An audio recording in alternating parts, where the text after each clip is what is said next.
My companies and the sale of one of my companies has made a lot of money over the last few years. And it's not what I expected. I had a different vision in mind of what this all would look like, how easy it would feel on the other side, and everything that would come along with the extra wealth that was generated through my businesses. Everyone is so excited about making money that sometimes they forget to tell you the other side of it, some of the things that come along that you aren't anticipating, some of the cons even of making more money. While it is always certainly a good thing to be generating even more profits and revenue with your businesses, it can also come with some drawbacks. So that's what I'm going to explore with you here today in my experience as someone who built a business from nothing and then sold it and has a second business now that you're watching here on this YouTube channel where I actually teach you how to do the things that I did in that first business. Hello, welcome. I'm Christina Scalera, and I'm all about creating passive income streams in your life so that you can work when you want to, not because you have to. And if you are anything like me, you're ready to make some passive income from selling digital products. That's how I built my businesses, including the one that I have now over at christinascalera.com, which has free workshops, guides, lots of good resources for you to continue going more in depth on the knowledge that I cover here on this channel. So if that sounds good to you, make sure you're subscribed. That way you don't miss any of these great videos that I'm putting out. Plus, if you hit the like button, that's just extra karma to help you do better in this world. Over the past several years, I've enjoyed year over year, literally doubling business growth in some instances, definitely to the tune of several $1,000,000. But again, that's top line. So just keep that in mind as I'm talking here, because it's a little bit easier to break that down than the profitability and all that good stuff. I can tell you though from experience that we have paid my husband's car off in full, which is a Lexus LX. And I've also been able to buy 2 houses within the last 9 months, one in a very high cost of living area of Colorado in the mountains, and another one here on an island in Washington. I know that I am not doing a full breakdown of my numbers, but I think I'm doing pretty well. And I think I'm someone that other people would look up to, especially because I started from literally nothing a few years ago. I had no savings. I had credit card debt. I had $5 that I eventually finally put to my name for a retirement savings account when I was finally 31 years old. I started that. So I've been able to do a lot in a very short amount of time, and I'm excited to share some of the behind the scenes of what that looks like here. I know I do have videos that break down all the numbers and the stats and things like that. You'll have to go watch those on this channel because I don't have those right here in front of me. Who is trying to get in touch with me? But in today's video, we're going to look at some of the things that you want to think about as you begin to make more money and scale your business. Okay, so the first thing to discuss are your relationships. Money has an impact on any relationship in your life that is meaningful to you. Anyone who says it doesn't either hasn't made a lot of money or maybe just, I don't know, has this better sorted than anyone I've ever met in my entire life. But basically, if you are making more money, people are going to treat you differently, and that includes strangers on the internet. I'm mostly talking about the relationships, though, that you have at home with your partner or your spouse and your immediate family members, maybe brothers, sisters, in-laws, things like that. When I started to make more money and my company started to be more stable, my family started to take me more seriously, and they stopped making such hurtful comments about, when am I going to get a real job? When am I going to, give up this business thing, as if it was some hobby or some, arts and crafts fair in middle school that I was getting ready for. That's not ever how I saw my business. That's not how I saw my success looking like in business. So those kinds of comments would really hurt me and make me feel like less than. And I had to do a lot of inner work and mindset work to just kind of figure out where those feelings were coming from, because we can't necessarily change what people are saying to us, even people that have the best of intentions, right? I don't think anyone in my family was really saying it just to be mean. I think they cared about me and they were worried about my future, especially because they saw me not saving for retirement, not buying houses, and I'm the oldest child, so the oldest daughter syndrome, right? And I had 2 younger brothers that were doing these things, right? They were starting families, they were buying houses, they were making investments, and I wasn't doing any of that. I was just kind of, it looked like on the internet, flitting around and going to national parks and having a great time. And I definitely was doing that. But at the same time, I was building my business. And so because I was taking that very seriously and other people weren't, I just had to learn what I could control, which was myself and how I felt about the comments and the actions that they made towards me. I couldn't control what they actually said or did. And so that was actually a really great growth opportunity for me to continue to explore what some of the things were that were holding me back. Because the secret here is that whatever holds you back in your personal life is going to bleed into your business. And if you're in a crappy relationship, like for many years of building my business, I was in a relationship that was not good. Like, I'm not going to talk a lot about it, but it just affected me personally as I grew that business. And it really made me play small for many, many years because that was how that person made me feel. That was what they constantly reinforced. And they were the person I was literally closest to in my life because I would see them every day.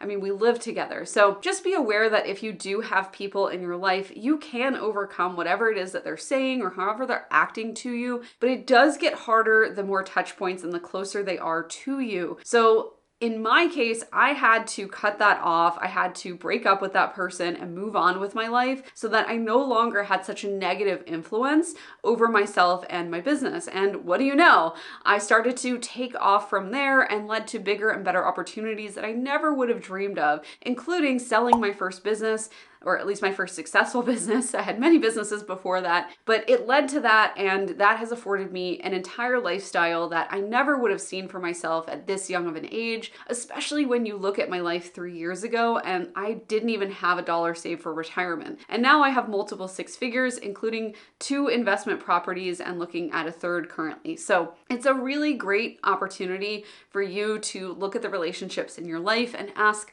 are they really helping you? And if they're not on the surface, maybe they could be a little bit more subtly by helping you to do some of the mindset work and digging into what it is that's holding you back from getting to that next level in your business and making more money. Just be aware that making more money definitely had an impact on all of these relationships, but it also helped me to foster new and better connections in my life that are even more supportive than I've ever felt before, including with a husband who I was not dating at the time I started this business and the time it was scaling. And what do you know? He's super supportive. He loves what I'm doing in this business. In fact, he just texted me to ask me what he can bring me for lunch. He's coming home just to bring me lunch because he knows I'm filming today. So having those types of supportive relationships in your life can really make a big difference when it comes to earning more money, especially as they foster and support you onto the next journey, the next level where you make even more income. So something else that happened to me when I had my first 6-figure month was I found it overwhelming, and so much so that I just shut down. I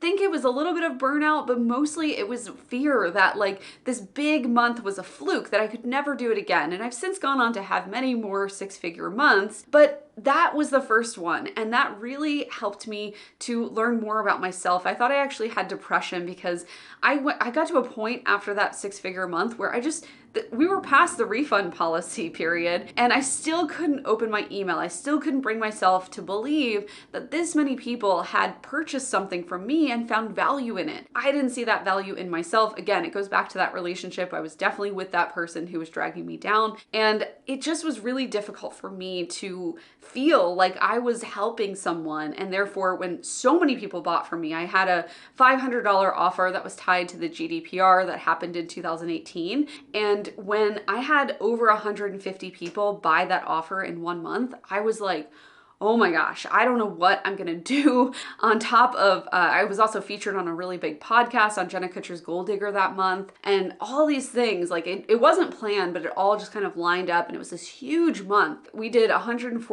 $143,000 in sales that month, and it was overwhelming for me because I had never done something like that before. I think the highest month I'd had before that was somewhere around maybe $60,000 or $70,000, so we literally doubled that. And I started seeking treatment for depression because I couldn't open my email, I couldn't respond to Voxer, I couldn't really be an effective team leader or CEO of my business. And that is a problem because while we had these nice cash months, we also had a business to run and customers to serve. And if I wasn't a part of that equation, that's a big problem. So I had to figure out what was going on. I mean, add to that obviously I was in a lot of like distress, so I wanted to solve that or figure out what was happening or at least alleviate some of that. And not only did I not get diagnosed with depression, I actually found out that was when I found out that I had ADHD. And a lot of the task overwhelm and symptoms that I was having were a direct result of years, literally 30 something years of untreated ADHD. So I got on medication and that really snapped me out of the funk. And I've been on and off medication since then. I think it's a really personal decision. Everyone asks me what medication I'm on. At the time it was Adderall, so there is that, but I'm not medicated right now, if you can't tell from like my very excited video series that I've, been on a kick where I'm talking fast and I'm just really excited. I'm just really excited about these video series and this work. But anyway, that's just a little tangent to say that if you do have ADHD or anything else, any other mental health concern, the treatment plan is going to be really specific to you. I know a lot of people ask me, so I'm just going to tell you up front what's happening for me. But at the same time, please, please, please don't take that. I mean, I'm not a doctor. I'm not a therapist. I can't tell you what to do. I can't tell you if medication is good or bad for you. I always have to caveat that because everyone's like, oh, she's doing that, I should do that too. No, no, no, no, no. Do not be like me. You have to go to your own doctor, look at your own blood work, do your own thing. So there's that. But anyway, I was diagnosed with ADHD instead of depression, and it was really life-changing because it allowed me to see that the problems in my life were not a result of me just like being a failure, not being able to show up, or I'm just lazy and couldn't open my email. Like that wasn't the problem at all. The problem was really that I had something deeper going on that needed to be addressed that I couldn't handle on my own because it was bigger than myself. It was my ADHD. And to some extent, in each of the 6-figure months that I've had since then, I never take it for granted. And there's always a little bit of that overwhelm and fear that this is just a fluke. Even now, as I stand here as someone who's sold a business and is investing in real estate, I still feel like a fluke some days, and I just wonder if I'm ever going to be able to repeat the same success that I've had in the past. And that's a really scary feeling, but I also get to lean on that success and what I've built and say, I know you can do this because you've done it before. And that's a really encouraging thought and feeling to have in those moments where you feel like things are really hard or you're just not sure where the time in the day is going to come from to get everything that you need to done. I promise it will all happen because you have already done a lot of similar things. Even if it isn't exactly what you want to do yet, you've done similar things that add up to exactly what you want to do. I've heard people say that starting a business is like starting therapy. It's going to shine a light on all of the issues, anything that you have going on underneath the surface. And I couldn't agree more with that because it really is true that when you start a business, everything that is your insecurity, that's your flaw, is going to come to the surface. And I think that's the fear that actually holds a lot of people back from success. I don't think it's like actually a fear that like, oh no, I'm gonna have too much success or money in my bank account. I think it's actually the fear that because you're an intuitive person, you're empathetic probably if you're watching this and you're resonating, that success is going to bring to light some of the things in your life that you would rather not address maybe at this moment, and you'll be forced to address them at some point. So just know that, again, even though it's forced me to see some things in a different light, it's forced me to do some hard things that I didn't know that I had in me, that I was capable of doing, including seeking treatment for this and learning how to manage a condition that I didn't even know that I had. Even though it's been hard to do those things, it's ultimately a net positive when I get to wake up every morning, have a nice slow morning every morning, enjoy my coffee, journal, take my time to start the day, and get into my client work where I get to do really fun, flowy things and help my clients to build their businesses now. Plus, I get to do fun things like get hair extensions and dress up and play Barbie so that I can get on camera and make this YouTube channel for you. Not always my favorite thing to do on some days, but today it was really fun. I had a lot of fun getting ready and picking out some outfits that are new and fresh and fun for spring. So if you like that too, then like this video. Okay, so the darkest part about earning more money is something you already probably are afraid of, which is spending more. It is very easy to nudge up into lifestyle creep. And I was the kind of person who, obviously, if you've watched my channel at all, you know that I had problems with money and I spent too much and I was living paycheck to paycheck as I started my business. And it was just like, total disaster zone. So I knew what it was like to be really grateful to have that full tank of gas and groceries, because that wasn't always something I got to enjoy. That was a luxury for most of my life. Now, with that being said, when I was in that position and I knew someday I would be successful, I would have more money, I would not be living paycheck to paycheck.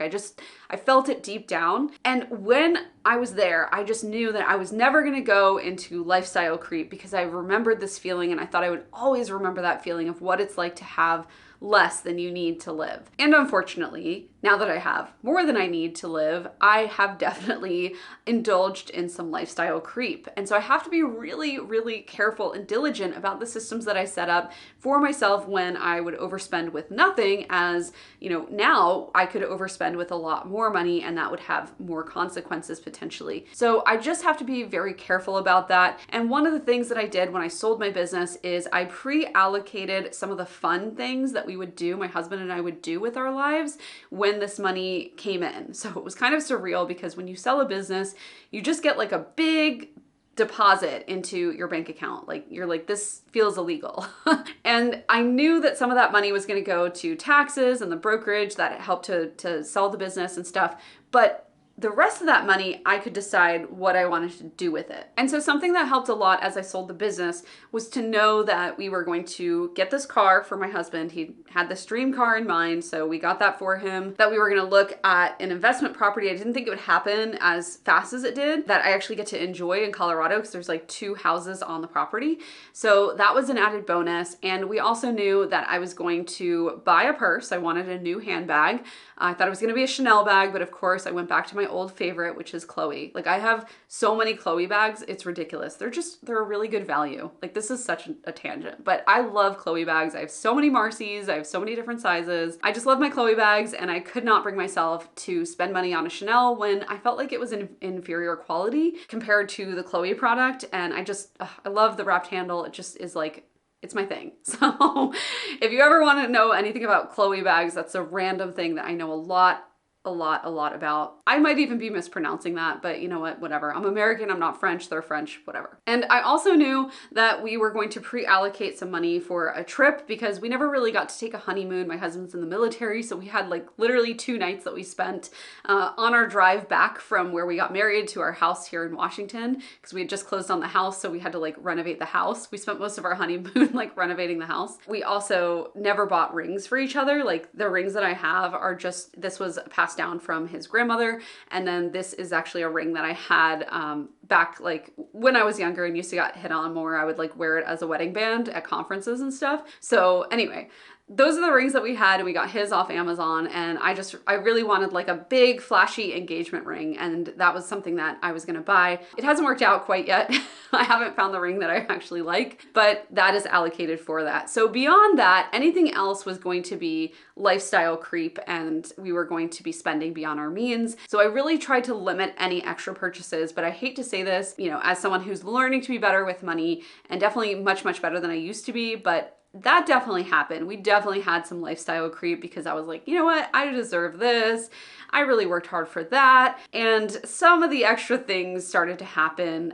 Some of them were also a result of getting the property in Colorado. We needed furniture for that property. And because we moved some of the furniture here down to Colorado, we had to get a new couch and, all that kind of stuff. So I have really tried to limit that lifestyle creep, but I will say that for someone who thought that would never happen for me because I would always remember my roots, that has definitely happened, and it can happen to anyone. So just be really, really careful. And if you know that you're gonna have like a big cash month, or if you know you're gonna have a big windfall from like selling a business or coming into an inheritance or something cool like that, then just make sure that you do something really smart with the bulk of the money. Save a little bit for the fun stuff, right? So that you don't like overspend later because you've pent it all up. But definitely try to like portion where that money's going to go. That way you're not overspending or, letting that lifestyle creep in with lots of extra purchases. Another way to limit lifestyle creep is just to watch your recurring monthly services and payments. So for example, if you hire a cleaning service, right, and you've never done that before because you're making more money, that's not a one-time thing like a couch. That's going to be an ongoing service that you're paying for. So just make sure that if you are adding services like meal prep or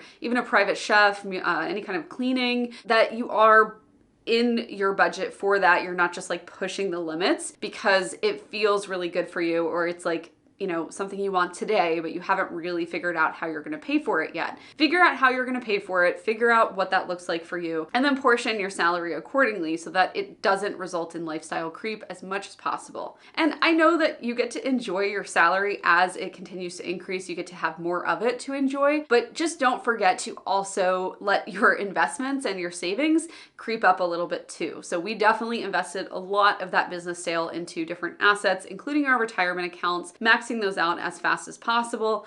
And of course, the house in Colorado, which we could honestly retire there. I love that house so much. So I'm not saying don't have any fun. I'm just saying have pre-portioned fund, or at least know where the money is going to go. I think I just said fund, but have pre-portioned fun and funds so that you know where the money is going to go when it comes in. And this goes for, you know, future earnings in your business or a big payout like selling your business. Another big con to earning more money is obviously taxes, but I would say that this is less of a concern for someone who pays them early and often than someone who doesn't.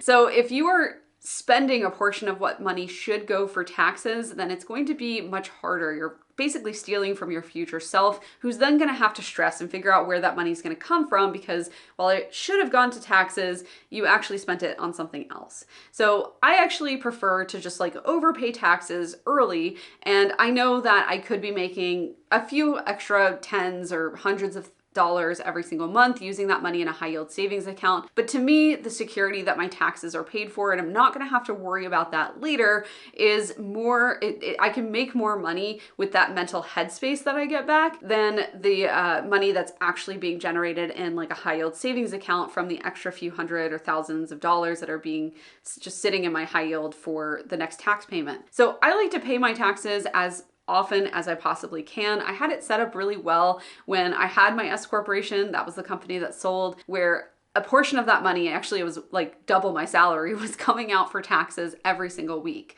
And that just really helped me to feel good because I knew exactly how much money I needed to make in my business so that my salary and the contractors and the taxes and all that was funded and running well, including my emergency savings account.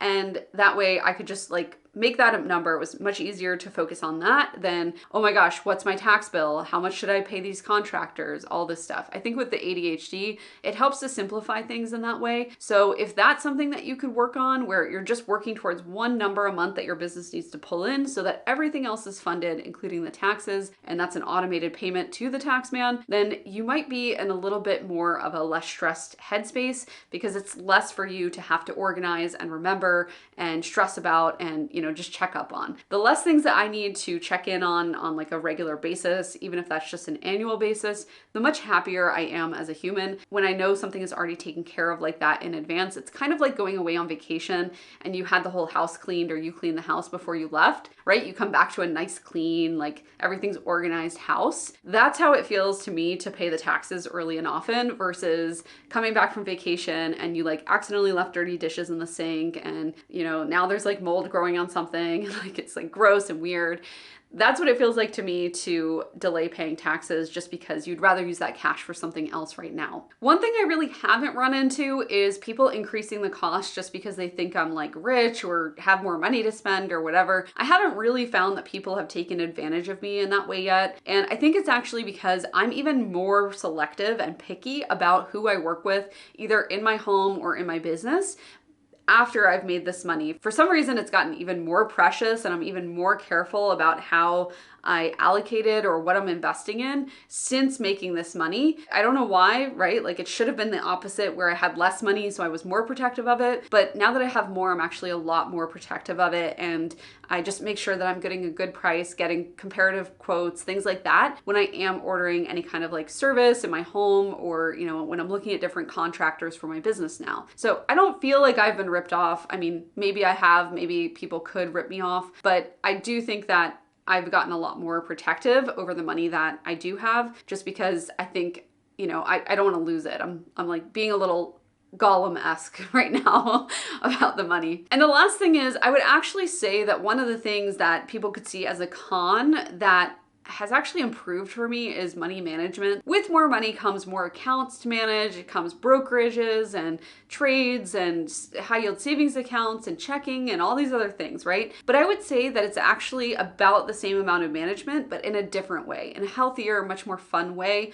than what I was doing before when I was living, you know, paycheck to paycheck or even less, which was moving balances around and just trying to keep, you know, one account that overdrafted from overdrafting again and, you know, putting money into here and borrowing from this to pay for that. That was a really stressful way to live. And if you want, I did a whole video about how I was able to alleviate that, how I got out of living paycheck to paycheck as someone who works for themselves. So if you want to watch that video, I'll try to remember to link it below, or it's on my channel. I think it was the last video that I actually did, so you can check that out. What I will say is that your money management is going to get a little bit more complex as you make more money. And it's just because you're going to have different kinds of accounts and a lot more available to you, especially as you become an accredited investor and things like that in your future. So just know the management, I would say, is actually less stressful, even though it's more work now. And it, you know, I guess some people could see that as a con. I hope you can tell from what I've been discussing here today, my interest is really in revealing the curtain behind some of these money topics that people choose not to address. A lot of people address the fun, like, yeah, just get it kind of thing for your spending and saving, like be in the flow. And I definitely agree and believe all of those things are important. But I also would like to shed some light on the other side of it that no one talks about that I really wish they had. Like this would have helped me out a lot as I was growing my business and learning more about money, becoming a better manager of the money that I did have available to me. So if this was helpful for you, I hope you understand that I am so grateful for where I'm at. I'm so grateful for the things that I've been able to do, very proud of the work that has gotten me here, but it hasn't come just like super easy and once I made money, like I was set for life. It definitely is a journey once you're there. It's just a little bit of a different journey. So if you are prepared to make more money, to scale your business, and to have some of these champagne problems that I'm starting to run into, then make sure you're following me along at Instagram and maybe send me a DM to say hello, let me know where you are at in your business. And I have lots of different resources that I could connect you with, some low cost, some free. My team and I would be happy to see your message and make sure that you're getting those resources to help you to scale and grow to the next level. And if you know that you are just like ready for the next level, then you'll want to join my e-commerce accelerator. We're opening it on a promotional special very soon, and you'll want to make sure that you're on my list to get that promotional special because I'm not always the best at sharing it on social media, but my email list hears about everything and they hear about it first. So if you want the best deals possible on that, it includes Launch Your Shop Academy and my S4 system for scaling. That is going to be coming out soon to my email list, and then if I remember, to social media. For everybody else, thank you so much for watching. These videos are published twice a week, so if you enjoy them, make sure you're subscribed, hit the little alert, and you will get a notification every time a new video comes out so that you can watch it first and comment first, or just like it, whatever you want to do with that video, share it with a friend. All of those things are super helpful for you, but also helpful for me. So it's a nice relationship that we get to have here with this amazing platform that we're all on and enjoying. So thank you so much for watching. I will see you in the next video. I don't have to say next week because these come out twice a week now. All right, see you soon. Take care.